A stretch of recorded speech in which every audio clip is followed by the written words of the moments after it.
Shannon here from Fiction Atlas Press, bringing you another Indie Connection. Today I'd like to tell you about some indie books that you might enjoy if you're a fan of Under the Whispering Door by T.J. Klune. The first book I have for you is called Here Lies Olive by Kate Anderson.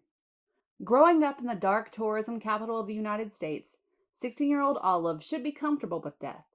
But ever since an allergic reaction almost sent her to the wrong side of the grass, she's been terrified that there is no afterlife. And after the death of her surrogate grandmother, Olive has kept everyone at arm's length because if there's nothing after we die, relationships and love can only end in sorrow.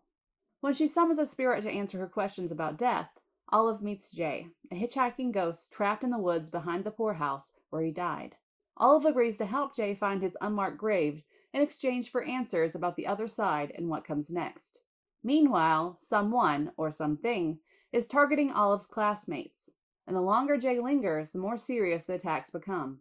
Blaming herself for having brought Jay back, Olive teams up with maybe nemesis, maybe crush Marin, ex-best friend Davis, and new girl Vanessa to free Jay's spirit before he's trapped as a malevolent shade and the attacks turn deadly.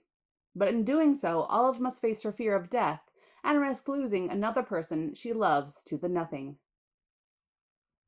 The second book I have for you is called When We Were Ghosts by E.J. Phillips.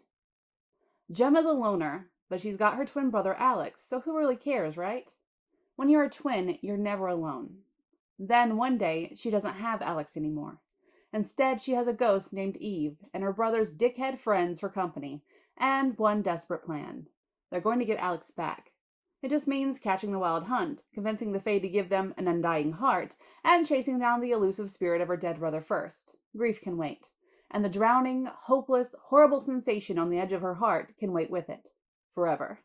Falling in love with a ghost wasn't in the plan, but sometimes you have to veer off track before you find what you're searching for. The third book is The Girl Who Digs Graves by Willie E. Dalton. I was born and raised to tend to the dead. Growing up as the daughter of a gravedigger, I always knew I'd carry on his legacy. It was a peaceful life, though admittedly lonely at times. That all changed when Raphael walked into my cemetery. I'd finally found the person I wanted to share my life with. Then, I died. Now I'm learning the ways of this underworld city and getting to know some of the local vampires. I even have a new job as a reaper. Instead of putting people in the ground, now I'm digging them up so their souls can move along to their next journey. People tell you life has a lot of unexpected twists, but so does death. And the last book I have for you is called Dead Air by Luna Sealis. When Max Benson and Jeremy Logan buy an antique radio for their new condo, the couple gets more than just a conversation piece.